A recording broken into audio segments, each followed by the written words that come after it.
एक पिता का डर।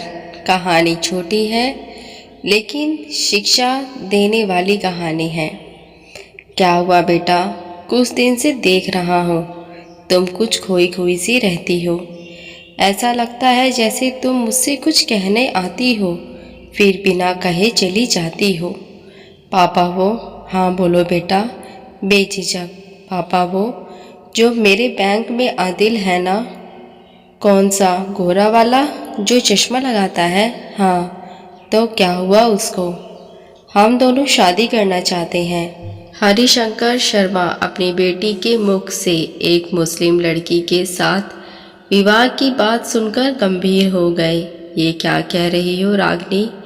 विजातियाँ तो छोड़ो, गैर धर्म में तुमने अच्छे से सोचा है ना? हाँ पापा, आदिल बहुत अच्छा लड़का है और ये जाति धर्म सब पुरानी बातें हैं। अब ये सब कौन देखता है पापा?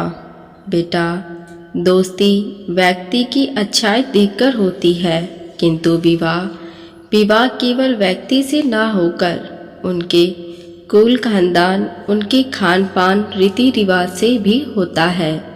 दोहरा मापदंड लेकर ज़्यादा दिन तक नहीं निभा पाओगी। पापा, जब से आदिल से दोस्ती हुई है उसने नॉनवेज खाना छोड़ दिया है क्योंकि मुझे नहीं पसंद है। वह मेरे साथ मंदिर भी जाता है। यह वह तभी कर पा रहा है जब तक यह बात उसके व्यक्तिगत सीमा तक है। जिस दिन उसके परिवार को यह पता चला यह सब नहीं हो पाएगा, और हो भी क्यों ना। तुम्हारे लिए कोई व्यक्तिगत आस्था क्यों छोड़ेगा? पापा, कहीं आप अपने समाज के डर से तो नहीं मुझे बहला रहे हैं? हाँ, मुझे समाज का डर है, और क्यों ना हो, होना ही चाहिए। सामाजिक मान्यताओं को समेट कर रखना प्रत्येक व्यक्ति की जिम्मेदारी है, जिसमें लाख बुराई सही किंतु कई बार विभिन्न प्रकार के सामाजिक संक्रमण काल में ही रक्षा कवच बनकर खड़ा रहता है। किंतु मेरी चिंता वो नहीं कि लोग क्या कहेंगे, मैं सिर्फ तुम्हारे बारे में सोच रहा हूँ। जो मैं देख रहा हूँ शायद तुम्हारी दृष्टि वहाँ तक नहीं जा रही है। पापा, आपको ऐसा क्यों लगता है कि मेरे बगैर जांच परखे फैसला किया है? तो बेटी, तुम बालिग हो और आत्मनिर्भर भी। मैं ना तो तुम्हारे साथ जबरदस्ती कर सकता हूँ और ना ही करना चाहता हूँ। हाँ, इतना ज़रूर चाहूँगा कि कम से कम 1 महीने के लिए आदिल मेरे घर पर रहे और तुम 1 महीने आदिल के माँ बाप के साथ रहो।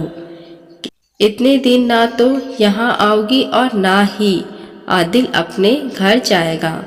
इतना तो कर सकती हो ना बेटी? पर पापा, शादी से पहले क्या ये ठीक होगा?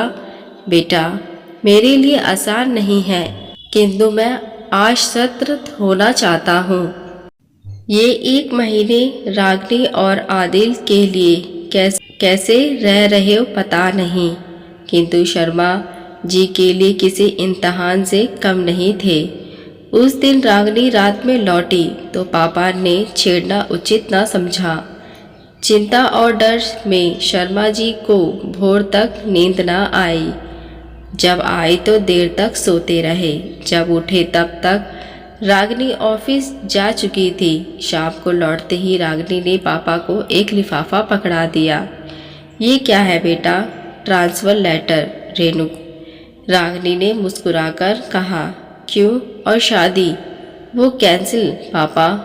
आदिल के माँ बाप अच्छे हैं, किंतु वहाँ रहकर मुझे आपके हर डर का एहसास करीब से हुआ। मैं समझ गई कि आप क्या समझाना चाहते थे। उनकी और हमारी संस्कृति में बिल्कुल भी समरसता नहीं है। उनकी परंपराएं मुझे बोझ लगेंगी और मेरी उन्हें जो भविष्य में करवाहट का कारण बनेंगी। थैंक्स पापा, धैर्य से मुझे समझने और समझाने के लिए। दोस्तों, कहानी छोटी सी है लेकिन शिक्षा देने वाली है। अगर ये कहानी आपको पसंद आई हो तो चैनल को सब्सक्राइब, लाइक, शेयर ज़रूर करें। देखने के लिए धन्यवाद।